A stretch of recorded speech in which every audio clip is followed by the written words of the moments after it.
Hello my dear friend, this is Akhand Pandey and welcome back to AK tutor. पिछले video में हमने cover किया था इंट्रोडक्शन ऑफ ईएचवी ट्रांसमिशन और हमने देखा था स्टैंडर्ड वोल्टेजेस जो कि ट्रांसमिशन में यूज होते हैं। तो आज के इस वीडियो में हम देखने वाले हैं क्वेश्चन जो कि एकेटीयू में पूछा गया था और एग्ज़ाम के पॉइंट ऑफ व्यू से काफ़ी इंपॉर्टेंट क्वेश्चन भी है ये। तो इस क्वेश्चन को हम देखते हैं। पहले इसमें कहा क्या गया है एक्चुअली समझने की कोशिश करते हैं। कहा गया है इसमें आपको एक सिंगल लाइन डायग्राम बनाना है जिसमें आपको ये दिखाना है हायरार्की ऑफ स्टैंडर्ड वोल्टेज क्या है इंडिया का पावर ट्रांसमिशन के लिए जो यूज किया जाता है। तो हायरार्की का मतलब होता है एक सीक्वेंस, जैसे कि आपके प्रिंसिपल और उसके बाद टीचर्स या फिर स्टूडेंट्स। तो एक हायरार्की है, यानी कि एक सीक्वेंस है जिससे हमारा जो सिस्टम है वो वर्क कर रहा है। उसी तरीके से हम इसमें पावर ट्रांसमिशन की बात करें तो यहाँ पर भी हायरार्की हमारी यूज हो रही है। तो उसी को कहा गया है कि आप एक सिंगल लाइन डायग्राम के माध्यम से आप दिखाइए कि कैसे ये हायरार्की जो है वर्क करती है इंडिया में पावर ट्रांसमिशन करने के टाइम पर। तो इसका हम आंसर समझने की कोशिश करते हैं। सबसे पहले तो हम पहला पॉइंट देखते हैं। इसमें कहा गया है कि जो जब हमें लॉन्ग डिस्टेंस में ट्रांसमिशन करना होता है, यानी कि जब पावर हमें लॉन्ग डिस्टेंस में भेजना होता है, जब दूरी हमारी काफ़ी अधिक होती है, उस समय हम पावर ट्रांसमिशन करते हैं, तब हमें जो है हाई वोल्टेज की ज़रूरत होती है। लेकिन अगर हमें जब अपने इंस्ट्रूमेंट्स यूज़ करने हैं, यानी कि अप्लायंसेज यूज़ करने हैं, जैसे कि आपके फ्रिज हो गए, कूलर हो गए, या फिर आपके कोई मशीन हो गए, जैसे कि मान लीजिए आपके मोटर होता है घरों में, उसको आपको चलाना है, तो उसके लिए आपको हाई वोल्टेज की ज़रूरत नहीं पड़ती है क्योंकि उसकी जो रेटिंग है वो कम होती है।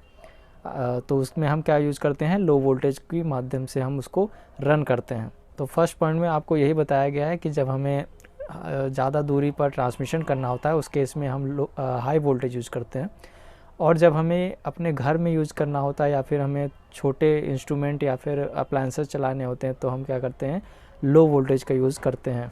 अब देखिए सेकेंड पॉइंट में कहा गया है कि जो हमारा वोल्टेज लेवल है ट्रांसमिशन से लेकर डिस्ट्रीब्यूशन तक, वो क्या होता है, कम होता जाता है। जैसे कि यहाँ पर हम बात करें, ट्रांसमिशन हमारा हो रहा है यहाँ से, तो अगर हम यहाँ से और डिस्ट्रीब्यूशन तक का देखें तो प्रोसेस में हमारा जो लेवल है, वोल्टेज लेवल है, वो क्या हो रहा है, डिक्रीज़ हो रहा है। यहाँ पर देखिए 132 था, 222, 400, तीन में से कोई था।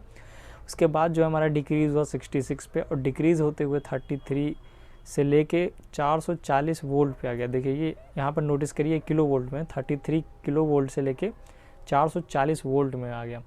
तो यहाँ पर हमारा क्या हो रहा है, वोल्टेज लेवल जो है वो डिक्रीज़ हो रहा है जब भी हम ट्रांसमिशन से लेके डिस्ट्रीब्यूशन तक बढ़ते हैं। तो यही इस पॉइंट में जो है बताया गया है। कौन से पॉइंट में, सेकेंड पॉइंट में, ठीक।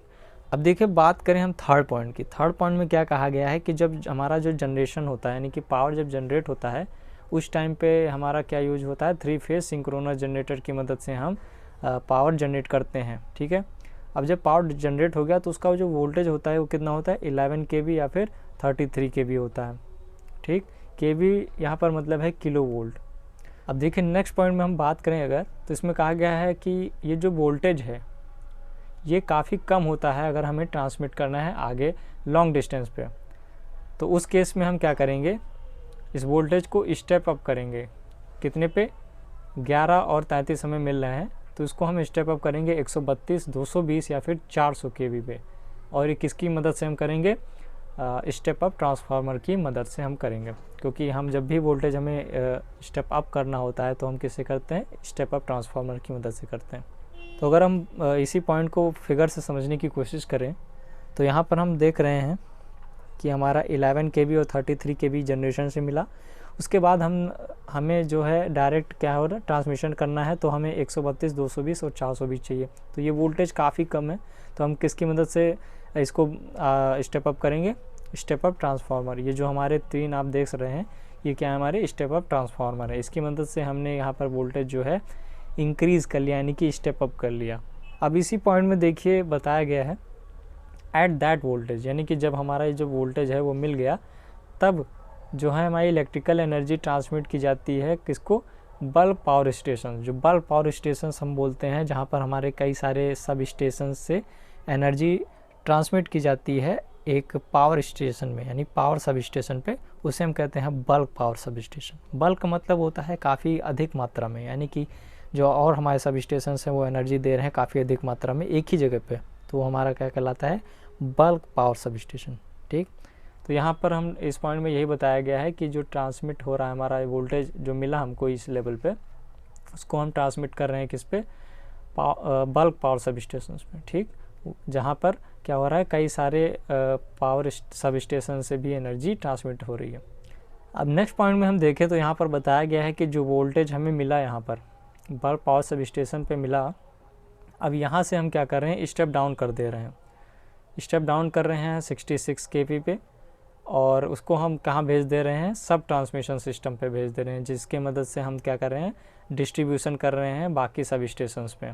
अब ये जो सब स्टेशंस हैं कहाँ पर लोकेट होती हैं, हमारे लोड सेंटर्स पे, जहाँ यानी कि जहाँ पर हमारे सब सप्लाई चाहिए जिसको, वहाँ पर हमारे सब स्टेशंस लोकेटेड होते हैं। ठीक है, तो अब यहाँ पर आप फिगर से समझिए, यहाँ पर आपने देखा हमने स्टेप अप किया, हमारा ट्रांसमिशन लेवल पे हमें वोल्टेज मिल गया। अब देखिए यहाँ पर जब हमें वोल्टेज मिला था तो हम यहाँ से क्या कर रहे हैं, बल्क पावर सब स्टेशन में भेज रहे हैं। ठीक है, बल्क पावर सब स्टेशन से हमारा जो है स्टेप डाउन किया जा रहा है, और इसका जो वोल्टेज लेवल हो गया हमारा 66 kV। ठीक है, अब देखिए नेक्स्ट पॉइंट में हम बात करें, कि जो हमारा वोल्टेज जो है वो स्टेप डाउन फर्दर किया जाता है 33 kV और 11 kV में। देखिए यहाँ पर ध्यान दीजिए, जो हमारा जनरेशन हो रहा था वो सेम इसी वोल्टेज पे हो रहा था, उसके बाद हमने स्टेप अप किया ट्रांसमिशन लेवल पे, उसके बाद हमने उसको स्टेप डाउन किया 66 पे लेके आए, उसके बाद हमने फर्दर स्टेप डाउन किया और सेम हमारा जो वोल्टेज है वो मिल गया जितना हमारे जनरेशन के टाइम पे था। अब यहाँ से जो हमारा वोल्टेज है वो उसको फर्दर डिस्ट्रीब्यूट किया जा रहा है, किसको, जो प्राइमरी डिस्ट्रीब्यूशन लेवल है हमारा, वहाँ पे हमारे क्या होते हैं, लार्ज इंडस्ट्रीज़ होते हैं। लार्ज इंडस्ट्रीज़ को क्या होता है 33 kV पे डिस्ट्रीब्यूट किया जाता है, और उसी लेवल पे बात करें स्मॉलर इंडस्ट्रीज़ को तो 11 kV पे डिस्ट्रीब्यूट किया जाता है। फिगर से समझिए इसी पॉइंट को, यहाँ पर देखिए सब ट्रांसमिशन लेवल पे हमारा स्टेप डाउन किया गया था, तो सब ट्रांसमिशन लेवल पे हमारा 66 kV हुआ था।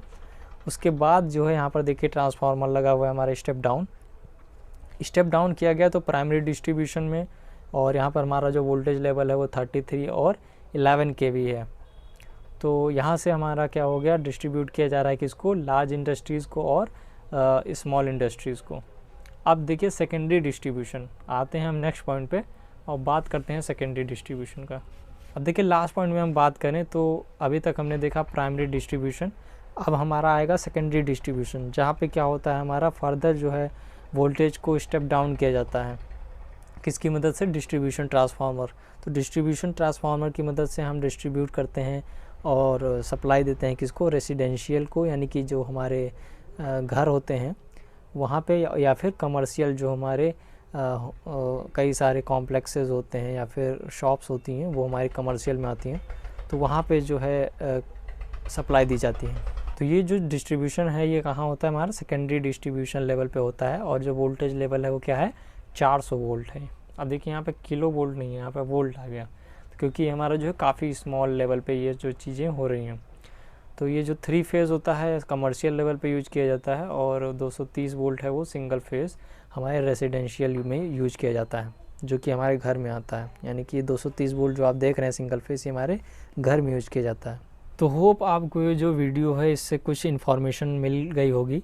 अगर आपको समझ में नहीं आया है कुछ भी तो आप एक बार फिर से रिपीट कर सकते हैं। अगर तब भी कोई प्रॉब्लम आती है तो आप कमेंट में पूछ सकते हैं, हम जल्द से जल्द उसका आंसर आपको देने की कोशिश करेंगे। अगर आपने इसका प्लेलिस्ट एक्सेस नहीं किया है तो उसको एक्सेस कर सकते हैं आप, डिस्क्रिप्शन में लिंक है। अगर आपने पहला वीडियो नहीं देखा है तो आप जाकर देख सकते हैं। दोस्तों अगर आपको ये नोट्स चाहिए मेरे हैंड रिटन तो इसको मैं अपलोड कर दूंगा अपने वेबसाइट पे, आप वहाँ से जाकर डाउनलोड कर सकते हैं उसका। तो अगर आपको ये वीडियो पसंद आए तो इसको लाइक करिए और चैनल को सब्सक्राइब करिए अगर आप नए हैं। मिलते हैं आपसे नेक्स्ट वीडियो में। Till then keep learning and keep smiling. Thank you.